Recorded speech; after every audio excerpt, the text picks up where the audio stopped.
Sometimes the smallest things can change your whole world. For me, it was a broken fence post that wouldn't stand up straight anymore. That old wooden fence had been wobbling for months now, getting worse every time the wind blew. Each morning, when I looked out my kitchen window with my coffee, I'd see it leaning further toward the ground, like it was tired of holding up and just wanted to give up completely. I'm Carol, and I should probably mention that right away. I'm 48 years old, and I've been living alone in this house for 2 years now. 2 years since Jim died. 2 long years of figuring out how to do everything by myself. The fence wasn't just any fence, you understand. It was the line between my little yard and my neighbor's place. The Hendersons lived next door, Sarah and Tom. They were good people, the kind who waved when they saw you and always said hello. But we'd never really talked much beyond those polite neighbor conversations about the weather or how nice the flowers looked. Being a widow at 48 feels strange. Some days I feel too young for this quiet, empty life. Other days I feel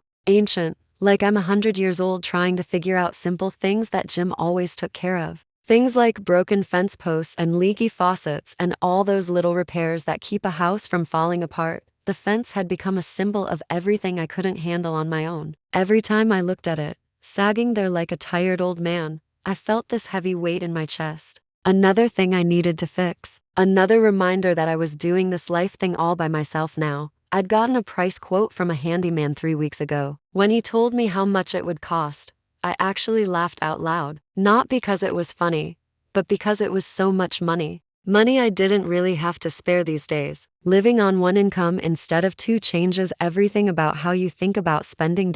So the fence kept leaning, and I kept worrying about it, and nothing got done. Just like so many other things around here. But that Saturday morning started different. I woke up early, before my alarm even went off. The sun was already streaming through my bedroom curtains, promising it would be a beautiful day. Warm but not too hot. Perfect weather for working outside. If you were the kind of person who had outside work to do. I made my coffee like always and wandered out to the back patio in my pajamas and slippers. The morning air felt soft and pleasant on my skin. Birds were singing in the trees, and somewhere down the street I could hear someone already starting their lawnmower. Saturday morning sounds that used to make me happy when Jim was here to share them with me. I settled into my favorite patio chair with my steaming mug and looked out at my little yard. The grass needed cutting. The flower beds needed weeding. And that darn fence post looked like it was about to surrender completely to gravity. I sighed, a sound that got swallowed up by all the morning bird chatter around me. The sag in the fence was definitely worse than last week. One particular post looked like it was doing a very slow bow toward my rose bushes, like it was politely introducing itself before collapsing entirely. Well, that's just great, I muttered to myself, taking a long sip of coffee. Another thing I can't afford to fix right now. I'd been sitting there maybe 20 minutes, just staring at that drooping fence and feeling sorry for myself, when I heard the familiar sound of Tom Henderson's lawnmower rumbling to life next door. Tom was always out in his yard on Saturday mornings, just like Jim used to be. Sometimes seeing him puttering around over there gave me this sharp little pang of sadness, a reminder of what my own Saturday mornings used to look like when I wasn't alone. The lawnmower ran for about 15 minutes, then suddenly cut off. A few seconds later, I heard Tom's voice calling over the fence. "Morning, Carol. Beautiful day, isn't it?" I managed to put on a smile, even though he probably couldn't see my face clearly from where he was standing. "Morning, Tom. It really is beautiful. Perfect weather if you don't look too closely at my falling down fence over here." I heard him chuckle, a warm, easy sound that made me feel a little less alone in my backyard. "Yeah, I noticed that post has been giving you some trouble. Looks like it's about ready to wave the white flag. Tell me about it," I called back, standing up and walking closer to the fence line. "I've been putting off dealing with it for way too long. Probably should have fixed it months ago." Tom appeared at the property line, wiping sweat from his forehead with the back of his hand. He was wearing an old gray t-shirt and faded jeans, and his mostly silver hair was sticking up a little from his work. Tom was maybe 5 or 6 years older than me, with that kind of weathered, capable look that some men get when they've spent years working with their hands. His eyes were a clear, honest blue, and when he smiled, which he did easily, it reached all the way to those eyes. He squinted at my troubled fence post, then looked back at me with a thoughtful expression. "You know, Carol, those old wooden posts can be tricky things. They rot from the bottom up, and by the time you can see the problem, It's usually been brewing for a while. That's exactly what I was afraid of, I said, taking another sip of my coffee. I got a quote from a handyman, and honestly, it made my eyes water. I've been hoping maybe it would just hold up for another year or two. Tom walked closer to the fence, examining the wobbly post more carefully. He reached out and gave it a gentle push, and I could see it move more than it should have.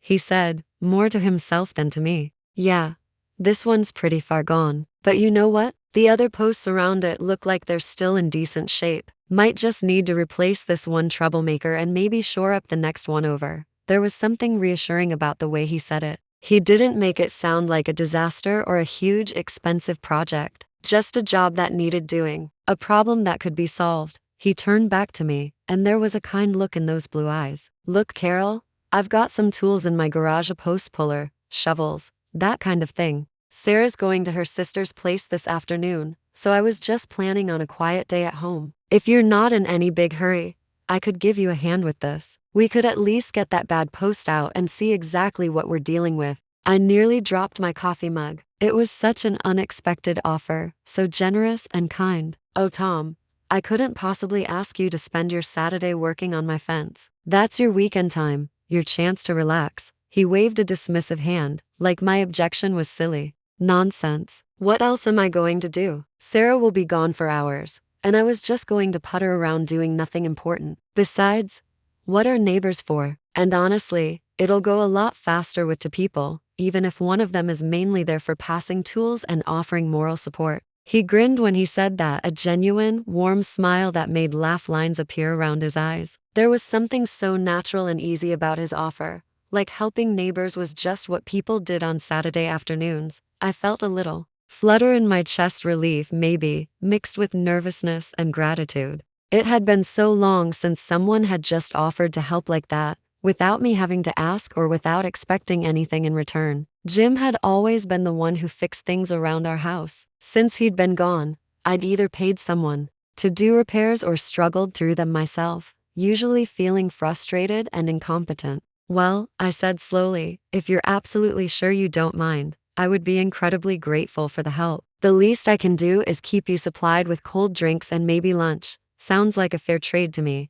Tom said, his smile getting even wider. Let me go grab my gear. I'll be back over in a few minutes. He disappeared back toward his garage, and I stood there in my backyard for a moment, feeling a little stunned. It was such a simple thing, a neighbor offering to help fix a fence, but it felt like so much more than that. It felt like a lifeline thrown to someone who'd been treading water alone for a long time. I hurried inside to get dressed in something more suitable for fence work than pajamas. I pulled on old jeans and a t-shirt, tied my hair back, and put on my gardening gloves. While I was getting ready, I realized my hands were shaking just a little. Not from nervousness exactly, but from something else. Anticipation, maybe. Or just the relief of not having to face this problem alone. True to his word, about 20 minutes later Tom was at my back gate, loaded down with tools. He had a heavy-looking post puller, a couple of shovels, a level, and a well-used toolbox that looked like it had seen plenty of action over the years. He'd changed into an old blue t-shirt that was faded from many washings, and he looked completely comfortable and at ease.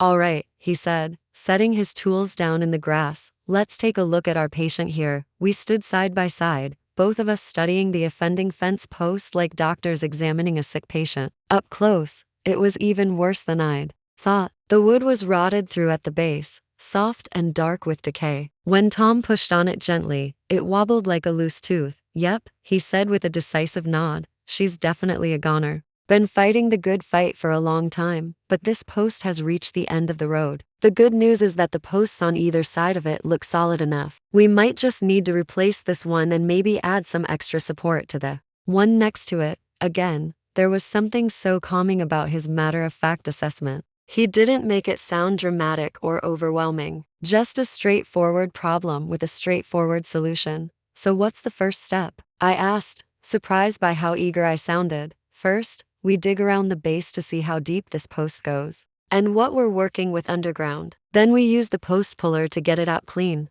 After that, we can figure out exactly what size replacement post we need and how much concrete we'll want for setting it. For the next hour and a half, we worked together in my backyard. Well, to be honest, Tom did most of the actual work while I did my best to help. I held tools when he needed them, cleared away debris, ran back and forth to my garage to find things he thought might be useful. I brought him water when he got sweaty from digging. Tom was incredibly patient with me. He explained what he was doing and why, what each tool was for, and how to tell when we were making progress. He never made me feel stupid for not knowing the difference between different types of screws or bolts. He never seemed annoyed when I handed him the wrong tool or asked the same question twice. The sun climbed higher as we worked, and the air grew thick with the smell of freshly turned earth and old wood. We didn't talk much about personal things. Mostly we focused on the task at hand. Occasional comments about the weather, or a shared laugh when a particularly stubborn piece of the old post refused to come loose.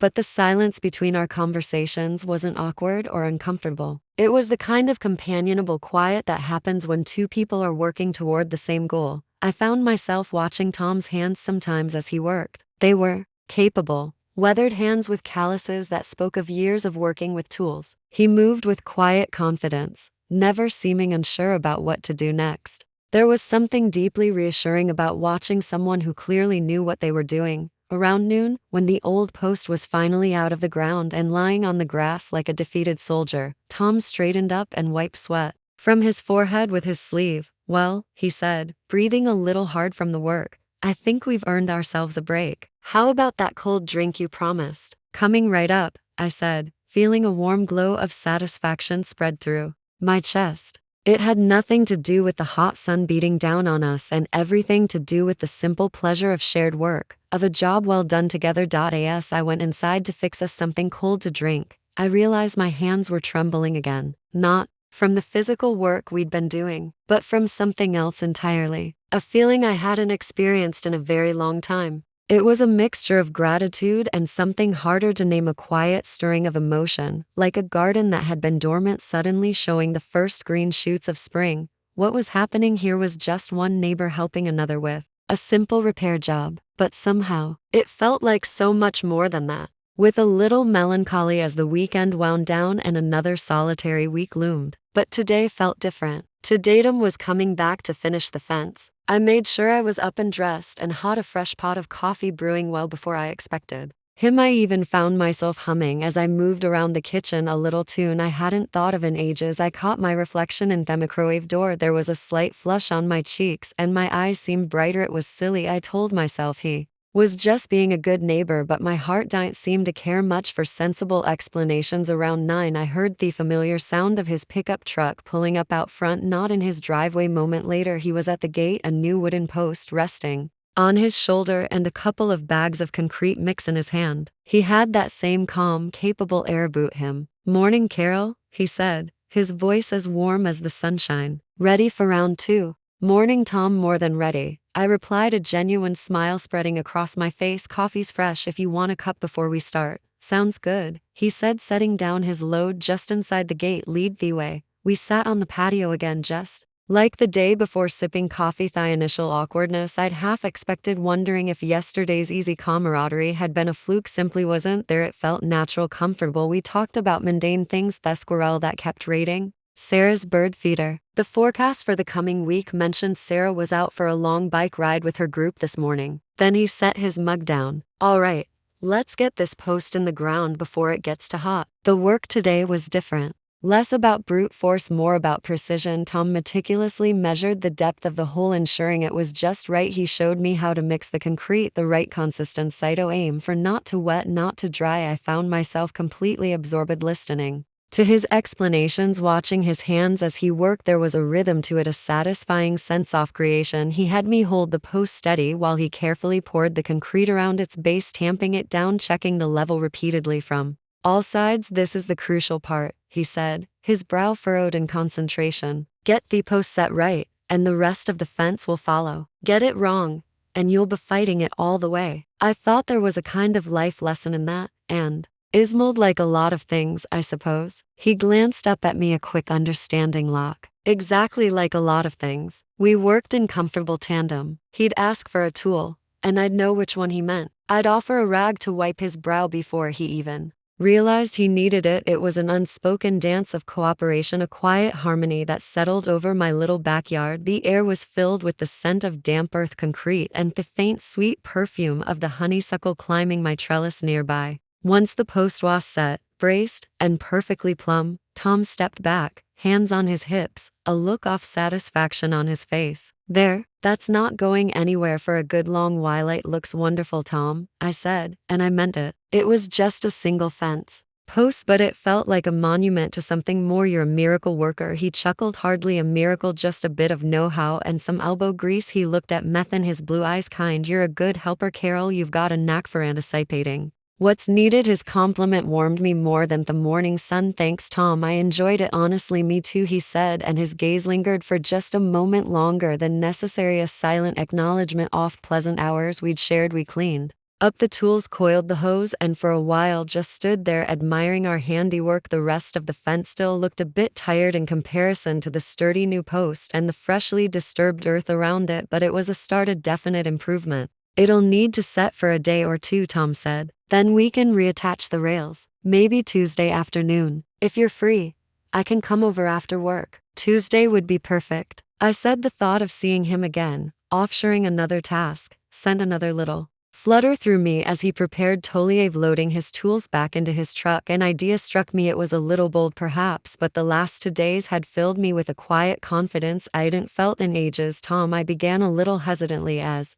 a thank you, a proper thank you, would you and Sarah like to come over for dinner one evening once the fence is all done? I'm not a gourmet cook, but I make a pretty decent lasagna." He paused, then turned, a genuinely pleased smile lighting up his face. "Carol, that's a lovely offer. I'm sure Sarah would enjoy that very much." "We'd like that a lot." "Good," I said, relief and pleasure bubbling up. "We can set a day when you come over on Tuesday." "Sounds like a plan," said. He gave a final wave, and then he was gone, the sound of his truck fatting down the street. I walked back into my house, and this time the silence didn't feel loud or oppressive. It felt peaceful. The house seemed to breathe with me. I went to the kitchen window and looked out at the new post standing straight and true. It was more than just a piece of wood set in concrete. It was a symbol of a connection forged of kindness given and received. The rest of Sunday and Monday passed in a pleasant haze of anticipation. I found myself tidying the house with more enthusiasm than usual, thinking about recipes. It wasn't just about thanking Tom for his help with the fence anymore. It was about nurturing this fledgling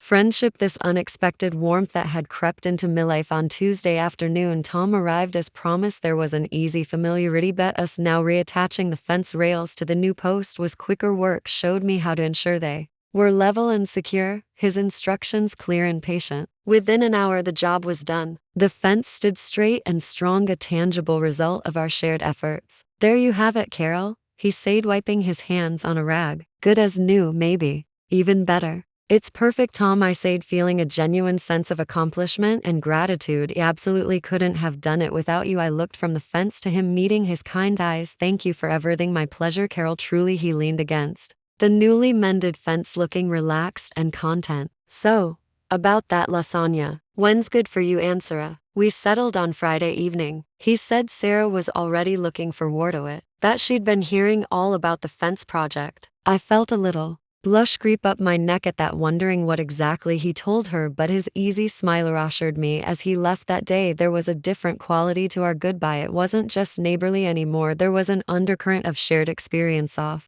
a new connection that had taken root. Walking back into my house, I felt a profound sense of peace, but also a quiet excitement. The fence was mended, yes, but in the process something else had been repaired too. A little piece of my own heart, a little piece of my ability to connect, to feel, to look forward to simple things like a dinner with new friends. My hands weren't shaking anymore. Instead, they felt steady, ready for whatever came next. The world felt a little wider, a little brighter, all because my neighbor's husband had offered to help. Friday arrived cloaked in the soft hues of a perfect early summer evening. I'd spent the better part of the afternoon in a happy flurry of preparation. The lasagna, my treated roux recipe, was bubbling gently in the oven, its rich aroma filling the house. I'd made a big salad, picked up a fresh loaf of crusty Italian bread from the bakery, and even found a bottle of Chini I'd been saving. The small dining table, which had seen too many solitary meals, was set for 3, adorned with a simple bouquet of daisies from my garden. I was nervous, I'll admit.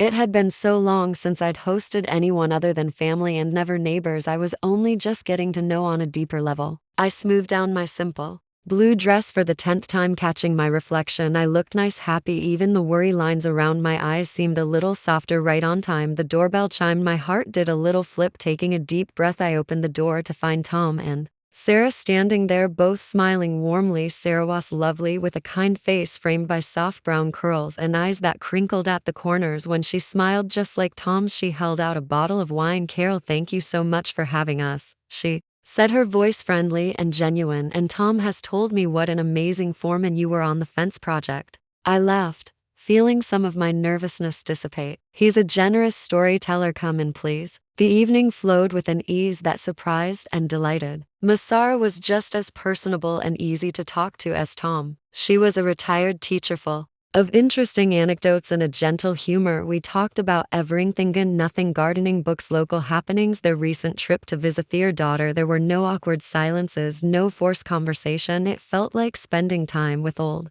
friends. Tom, for his part, was relaxed and engaging. He shared a few funny stories about his own DIY misadventures over the years. McKingus both laughed watching him interact with Sarah. The easy affection and shared history between them was lovely. There was a comfortable rhythm to their partnership, a quiet understanding that spoke volumes. There wasn't a hint of anything that made me feel uncomfortable, just warmth and genuine friendliness. During dinner, Sarah said, "Tom was so pleased to be able to help with your fence, Carol. He really enjoys having a project, and I think he enjoyed the company too." She gave him an affectionate look. Tom smiled. "It was good working with you, Carol. Good to connect." "It was for me too," said my gaze meeting his briefly before turning back to Sarah. "Honestly, you have no idea how much you appreciated it. That fence had become my ever." Sarah nodded sympathetically. "Oh, around the house felt like mountains. It's not always about the task itself, is it?" "Exactly," I agreed, feeling a wave of gratitude for her understanding. The conversation meandered, touching on lighter topics, then occasionally dipping into more thoughtful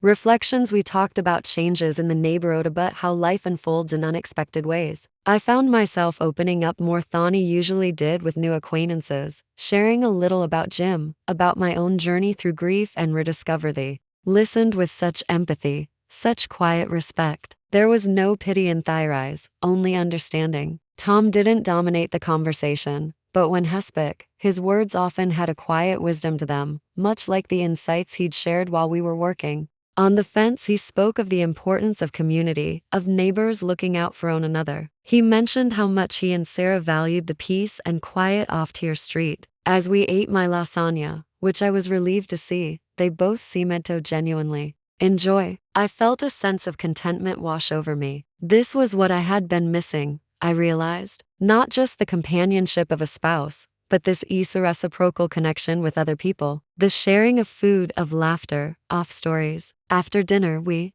moved to the living room with our wine. The conversation continued to flow. At one point, Sarah mentioned a book club she was part of, and noticing my interest, invited me to join them for their next meeting. "We're a friendly bunch, Carol. I think you'd enjoy it." "I'd love that," Sarahi said, genuinely touched by the invitation. "Thank you." As the evening drew to a close and Tom and Sarah prepared to leave, I felt a little pang of regret that it was ending. "Carol, this was just wonderful," Sarah said, giving me a warm hug at the door. "The food was delicious, and the company even better. We must do this again." "I'd like that very much," I replied, my heart full. Tom shook my hand, his grip firm and warm. "Thanks, Carol, for everything." His eyes held that familiar kindness, but also something more, a look of genuine friendship. "The fence looks great, by the way, solid as a rock." "Thanks to you," I said, smiling after they left. I stood in the quiet of my living room, the lingering scent of garlic and wine in the air. The house didn't feel empty. It felt full of warmth, of new friendship, of shared laughter, of human connection. I walked over to the window and looked out into the darkness. I could just make out the faint silhouette of the mended fence line, a sturdy, reassuring presence. It was just a fence, a simple structure of wood and concrete, but it had become so much more. It was a catalyst, A bridge? The shaking I'd felt that first day Tom offered to help, that tremor of unexpected emotion, of surprise, had long since subsided. In its place was a deep sense of gratitude and a quiet joy. My neighbor's husband had offered to help, and what happened next hadn't just left me shaking. It had left me changed. It had reopened a door within me, a door to connection, to community, to the simple, profound beauty of human kindness. I realized that personal discovery often comes in the most unexpected packages. Sometimes it's in the form of a wobbly fence post and a neighbor willing to lend a hand. It taught me that even in quiet corners of life, when you least expect it, connections can be forged that mend more than just fences they can mend. Spirits too. And as I went to bed that night, I slept more soundly than I had in years, my heart feeling not just mended but also wonderfully, hopefully alive.